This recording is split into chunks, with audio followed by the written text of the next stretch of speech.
Ngayon mga kamama, for today's vlog mga kamama, titingnan natin mga kamama kung magkano, kung hanggang saan ba aabutin ang $200 mo na grocery. Titingnan natin kung gaano kadami din bibili natin ngayon kasi alam mo naman ngayon dito sa Canada medyo tumataas na yung cost of living natin. Kaya, para mapakita natin sa mga tao na patating pa lang dito kung gaano ba kamahal. O syempre sa Pilipinas makita nila gaano ba kamahal ang grocery ng mga tao nandito. So paano ba nila binabudget yung pera nila para masustain lang nila yung 1 month nilang budget nang hindi sila mabibitin sa mga gastusin mga kamamo. Kaya magandang usapan to mga kamamo. Kaya ito papakita natin sa inyo mamaya kung magkano ba ang aabutin ng ating $200 na grocery. Ay nako, napapahay na lang ako mga kamamo. Iba na kasi talaga ngayon, di katulad talaga nung dati na nung bagong dating pa lang ako dito. Sa mga nakapanood na rin ng vlog dati, ang budget ko lang sa akin nung ako pa lang mag-isa nasa around $50 to $70 ako dati, pero 1 week na yon. So ganun ako katipid mga kamamo para makaipon ako ng mas malaki at maipadala natin sa Pilipinas. So ngayon medyo iba na, baby na tayo, tapos nandito na rin sila misis. So medyo nag-iba na yung way of living ni kamamaw pagdating sa mga ganyang klaseng budget. So mamaya abangan natin mamaya. So ayan ang weather natin ngayon mga kamamaw. It's 31 degrees Celsius mga kamamaw ang ating klima for today ng Saskatoon. Maliwalas, syempre mainit. Ayun mga kamamaw, nakakalungkot din palang dahil sa mga tropa natin na nag-American Bully dito sa Canada. May mga namatay na aso kahapon dahil iba talaga yung klima, mainit talaga mga kamamaw. Kaya yung mga alaga natin, buti na lang is naagapan natin na maayos, nabibigyan natin ng sustento sila sa tubig, na madalas sila talagang nakainom ng tubig. At the same time, pag pinaglalaro ko sila sa backyard, binabasa ko yung natin, yung backyard natin palagi, tsaka pinaliguan ko yung mga alaga natin.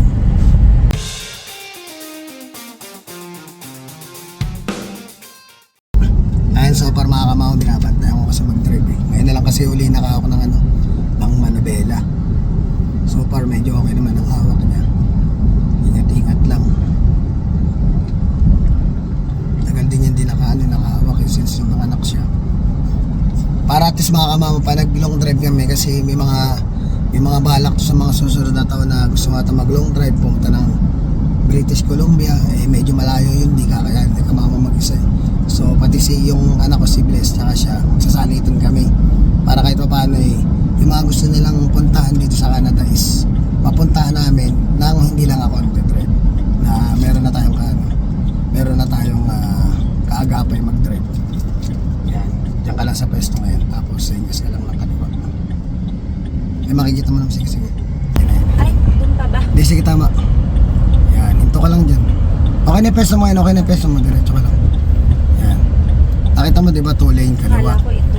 Para pag kaliwa mo, diretso ka na dun sa may pasokan, no? So ngayon, matyagan mo na kung hanggang saan paanong pihit mo. Ayun yung linya. Ayun, sa blue na yun, trakto. Yan, medyo tinuturo kasi makamama kasi wide turn to Ayan, tagal niya hindi nakahawak, baka mamaya manibago. Yan, ingat-ingat lang.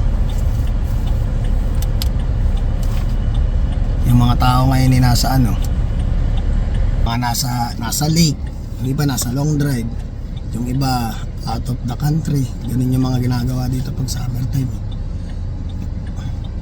Tsaka yung pala mga kamamami, hindi ko lang 100% sure kung saan yung sunog na may forest fire dito ngayon sa Canada. Kaya ayun pala, shoutout pala kay Joy Wenceslao, kasama ko sa Emmy. Ayun na, naka-green kay Joy Wenceslao, nakasama ko yun sa TJ Friday sa Pilipinas. Nag-post kasi siya ng video, parang may may forest fire sila sa lugar nila. Medyo malayo dito yun Kadalasan kasi talaga yung mga malalaking lugar dito, yung mga kadalasang sa sobrang init pa. Susunog yung ano, yung gubat dito sa kanan ka. Sige, diretso ka lang. Susunog yung mga ano, mga kamamo. Yep. Susunog yung kagubatan, kaya ingat-ingat din. Yun, nakasurvive kami mga kamamaw. Ano, dadalang muna kami sa Canadian Tire. Bibili lang ako ng ano, pang side mirror, yung maliit na salamin ng sasakyan natin para at least nakikita ni Mrs. pa nagdadrive siya yung linya ng ano, ng kalsada. Yung kaliwa kasi meron, yung kanan natanggal, napagtripa kasi nakaraan eh. Bibili tayo ngayon, pero mas maganda kasi yung square. Yung gamit namin nakaraan, bilog eh. Yung square yung bibili natin para at least pag nagdadrive siya, kita niya yung ano, kita niya yung both side na linya para alam niya kung nakagitna ba siya sa kalsada o kinakain na niya yung ano, yung linya ng kabila. Ayan mga mama, hanap tayo dito. Ayan mga mama, dito tayo. Ito nakakita ko dito. Ayan. Mas okay din yung kalaki oh. Yan yung malaki ko na natin. Para kitang kita ni Mrs. So, isa lang kasi kailangan natin, itatabi natin itong isa kung sakaling mawala yung isa. Kasi talagang pag binili mo siya, dalawa na siya. So, ano ba ito yung isa? Blue. Blue is better daw lang. Okay na to. So, mas mahal yung blue kaysa doon sa mura na. May blue kasi dito $15 eh.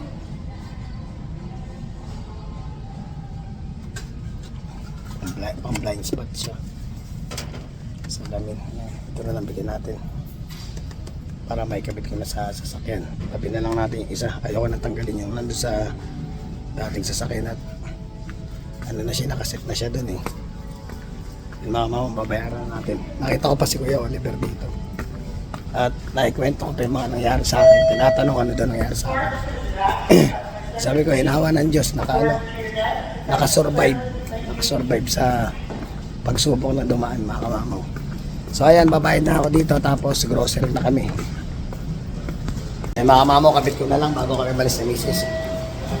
Ano, nakagamit pala tayo ng ano, ng points card. Hanggang sa makatipid tayo, gagamitin ko talaga. Kaso nagamit ni misis yung $10 na karami, natira na lang na parang $4 something ginamit ko na ngayon. So $11 na lang binayaran natin dito, imbis na $15 pa yung magastos natin. So ayan, grocery na. Handa na ba kayo mga kamamaw? Hanggang saan aabot ang iyong $200?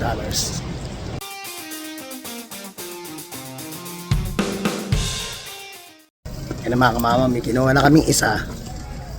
Orange. Yan, nadagdagan na. Bumili tayo ng pakwan. Kaya kailangan puro prutas tayo ngayon. Bumili tayong Gatorade. Saka syempre yan, kay Chopper na naman. Si Chopper ay nakakarami na sa akin. Nasamantala ko na lang kasi iwanan na tayo ni Chopper eh. Yan mga mamaw, singit na natin yung bigas. Yan natin kung ano yung nakalo.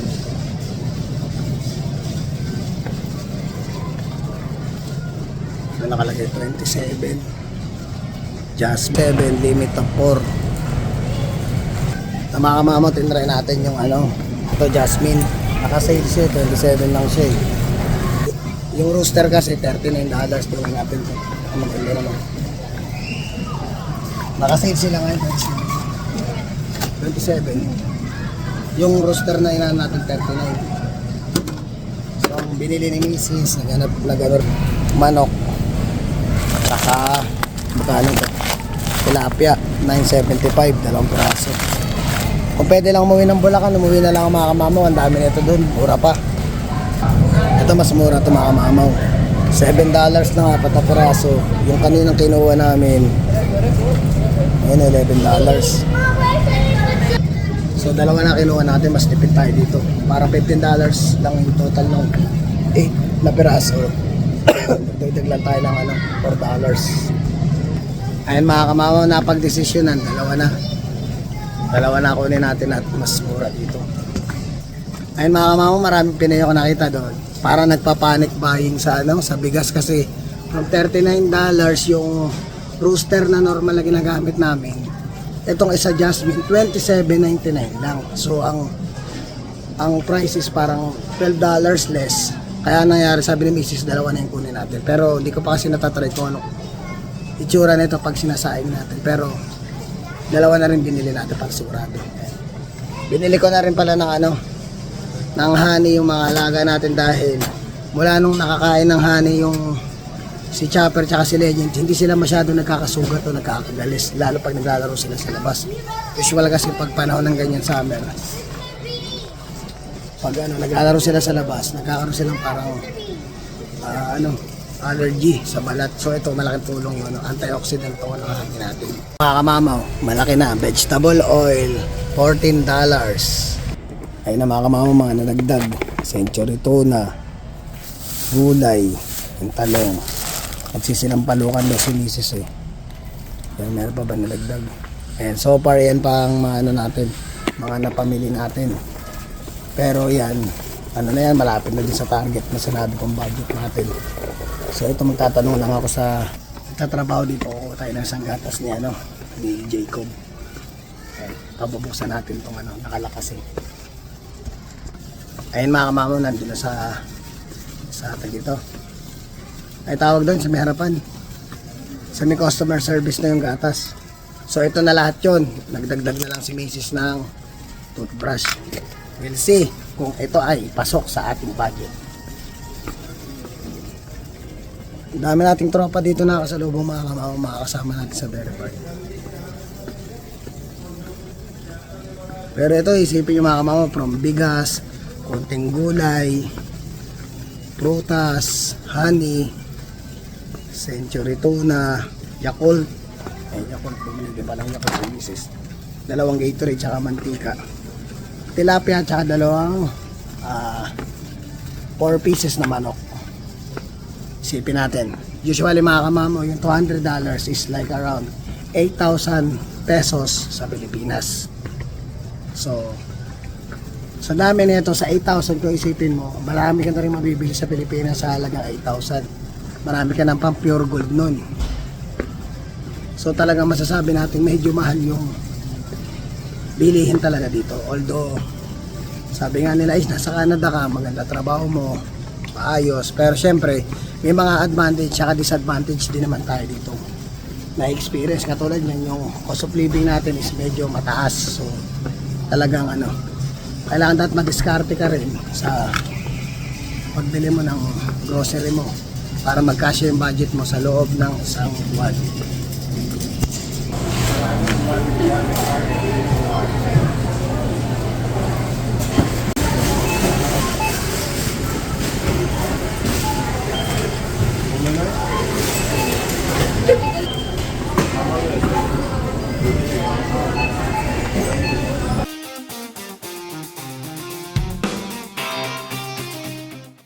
Yan mga kamamaw, ang galing talaga ng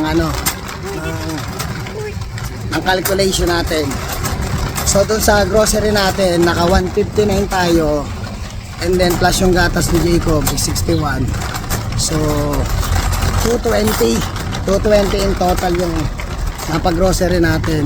Nagdagdag lang tayo ng $20, which is sakto dun ang budget natin dun sa pinamili natin. Pero isipin nyo mga kamamaw, yung mga nakalista na kung anong mga binamili natin, kung anong mga presyo. Tapos ganito lang siya, isang bag lang siya, tapos 2 bigas, $200 na agad mga mamo. Ganon kataas ang bilihin ngayon.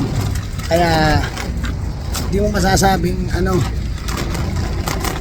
dito, hindi mo masasabing kung hindi ka marunong mag-budget talaga mga kamamo, talagang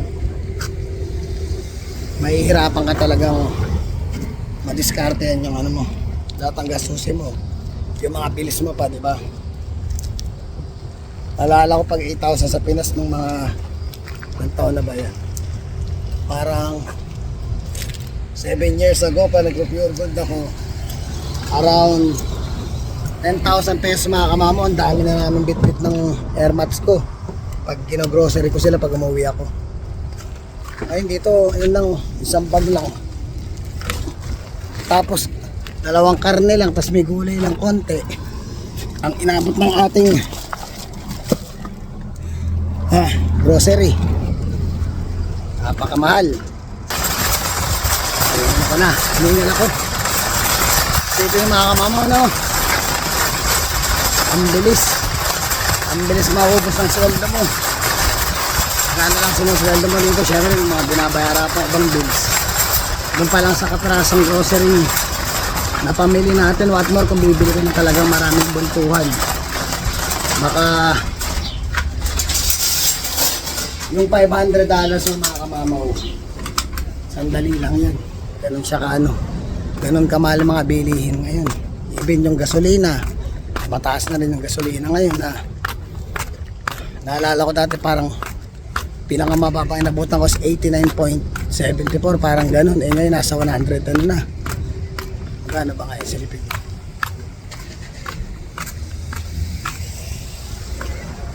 $119. Diba ang laki? Dati yung $50 na gasolina, full tank na yun. Ngayon wala na. Yung full tank na ito nasa 100 plus na. Ganun kataas ang ano. Delayhin. So ngayon dadalang muna kami sa ano, last na para uuwi na kami dahil ang anak ko ay nag-alburuto na daw. Tanda kami ng Dolorama ni Mrs. Bibili kami ng pads tsaka ng ano pa bibili natin? Bully stick tsaka treats ng mga aso. Pero siya na daw magbabayad nun. Ganun niya ako kamahal. Pero magbabayad na. Mga kamamaw, babawiin ko na yung sinabi ko. Kala ko ba na mahal tayo ng misis natin. Logi pa daw siya. Dahil hindi daw kasama sa bilang yung ano, yung gatas. So sige, pagbigyan lang natin. Dahil siya naman ang magluluto ng ating napakasarap na ulam. Kaya na natin siya. Pero yung yung side mirror na extension na nabili ko, yung double check ko kasi nakabit ko na eh. Ang ano lang kasi yung dikit na ito pag tinanggal mo. Natanggal ko na siya isang beses eh. Pero okay naman siguro dahil nakikita ko yung ano. Nakikita ko yung daan. Mas okay na rin yun. Nakikita ko na may linya. Parang tama naman siguro. Bago lang kasi nung binili mo siya, parang itsura nung pagkakagawa nung salamin, parang pares pang kaliwa. Ito pag kinabit mo dito sa kaliwa, okay siya. Pag dito sa kanan mo nalagay, parang baliktad, parang baliko yung ano niya, parang kung ilalagay mo siya nakapares ng lagay mo sa kaliwa. Ang tingin ng salamin is parang ano, buong kotse mo lang yung makikita, ay binaliktad ko. Baka talagang parang ganun ang style niya eh. Kung kinabit ko siya pabaliktad, ayun, kita na yung kalsada. Ang mahalaga lang naman pag si Mrs. ay nagdadrive is ano, pag si Mrs. ay nagdadrive, nakikita niya yung ano, yung linya para mas matutunan niya paano pumesto. So mga kamama, punta muna ako sa ano, sa Dolorama.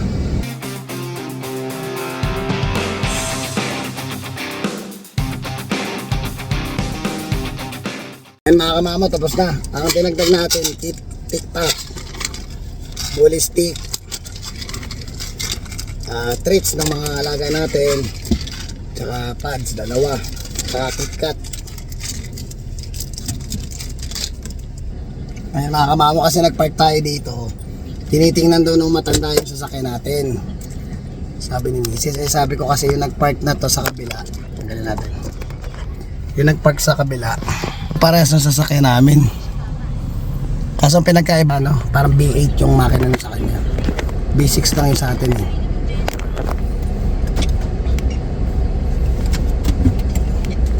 Na, pauwi na tayo. So, ang nabili ko sa Dolorama is nasa $22, something like that. So, naka almost $250 tayo ngayon mga kamamaw. Medyo nakadikit pa rin siya dun sa presyo ng budget na ginawa natin.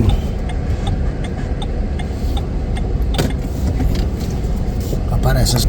Kaya napatingin sa amin yung napatingin sa kotse natin yung ano, yung may-ari nung sasakyan.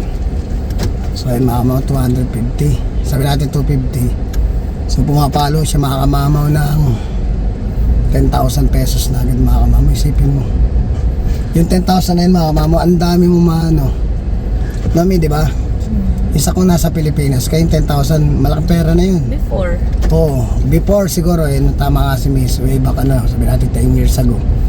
Pag pinamili mo yung 10,000 na yun, pang pure gold na big time na yun, usually pure gold, mga ano na yun, magandang klase na yun, pag diyan ka talaga namili. Kumbaga, para masasabi mo, medyo big time ka na eh. Pag yun ang ginamit mong, pag doon ka ng grocery, usual, ako kasi lumaki ako sa probinsya, sanay tayo sa mga palengke, sa mga tindahan lang. Yun mga kamamo, isipin mo 10,000, yun lang inaabot ng ano natin, yun lang inaabot ng ating budget. Ayan, may emergency na naman. So ay may idea na kayo mga kamamo paano mabuhay dito sa Canada, na yung iba kasi syempre iniisip ko Canada masarap, lalo sa Pilipinas laging nababanggit na ay maganda buhay, although tama naman talaga sila, point naman, tama boy. Pero syempre para at least lang din binablog din natin kung ano yung mga, para makikita mong advantage at disadvantage pag nandito ka na, lalo na pag yung pamilya mo is nandito na sa Canada, kung paano mo ba pagkasyain yung sinusweldo mo sa lahat ng bagay-bagay, para at least yung iba, maano rin sila, magkaroon sila ng idea, ay ganun pala, mahal din pala. So, ang kagandahan lang kasi dito, kumbaga, pag nagtatrabaho ka dito, is, kahit pa paano, kumbaga buwan-buwan, may panggas ka talaga makukuha dahil may trabaho kang maayos-ayos, di ba? Not like sa Pilipinas, sabihin natin, talaga medyo, di naman sa medyo mahirap din talaga ang buhay sa Pilipinas, na di naman katulad na nandito na kahit pa paano sabi nga nila kaya mong kumain ng masasarap na 3 beses sa isang araw. Kaso ang problema sa amin dito, hindi naman kami 3 beses kumain sa loob ng isang araw nila misis. Sa sobrang bilis ng oras dito mga kamamo, minsan lalo pag walang pasok, tanghali na kami nagigising. Pagising namin ng tanghali, yun na yun, may mga gagawin pa kaming bagay na dapat asikasuhin sa bahay. Kaya minsan inaabot kami ng like around 5 or 6 o'clock bago pa lang kami kumain. Magkakasama na yon, breakfast, tanghalian, tsaka hapunan na siya. Sobrang bilis ng oras mga mama, hindi mo na mamamalayan yung mga nangyayari sa iyo. Di katulad sa Pilipinas, talagang pag nagising ka, alam mo naman yung mga matatanda sa Pilas, pag nagising alas 7 ng umaga, gising na. Oo, diba? Nagising ko pa kayo iba. Kumbaga ba yung oras mahaba, talagang makikita mo kumbaga ba sa listahan mo, makikita mo siya na parang ang dami mong nagawa sa loob ng isang araw. Samantalang dito is parang ang bilis ng oras na actually pag nagtatrabaho kami sa nag-overtime tayo. Sa sobrang busy natin sa overtime, pasok trabaho lang tayo. Syempre may mga ginagawa din tayo na mga gawaing bahay. After ng pagkagising mo, linis, kain, pasok na uli, uwi, pagising mo, ganun uli. Yung mga magugulat ka na lang, tapos na pala yung linggo ng trabaho mo, day off ka na naman uli. After 2 days sa day off, hindi mo rin mamamalayan, basta-basta mga kamamaw yung day off mo, talagang siya, mabilis na, parang umipasok na uli pala ako kinabukasan. Silip natin baka may pulis matsyempoan tayong hindi naman natin hawak yung camera na hindi naman tayo masisita. Ayoko lang nung mapansin tayo. Hindi naman tayo masyadong tumitingin sa camera pag doon yung magdadrive tayo, nakapokus tayo lagi sa kalsada. Yun ang pinaka mabuting gawin mo mga kamama para safe sa pagdadrive. Katulad nga yung si Miss nagdadrive kanina, may halong dasal lang ginawa ko kanina mga kamama.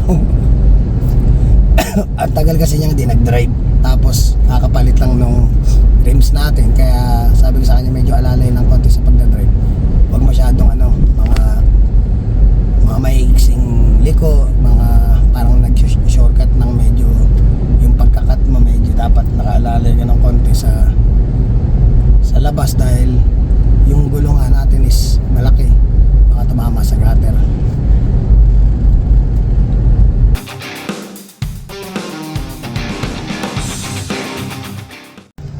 Okay mga kamama, dito na kami sa bahay. hanggang dito na lang ang vlog. Sana may natuwa kayo at na-enjoy niyo yung pag-shopping natin na napakamahal mga kamamo. So hanggang dito na lang. Please don't forget to like, share, subscribe, and hit the notification bell for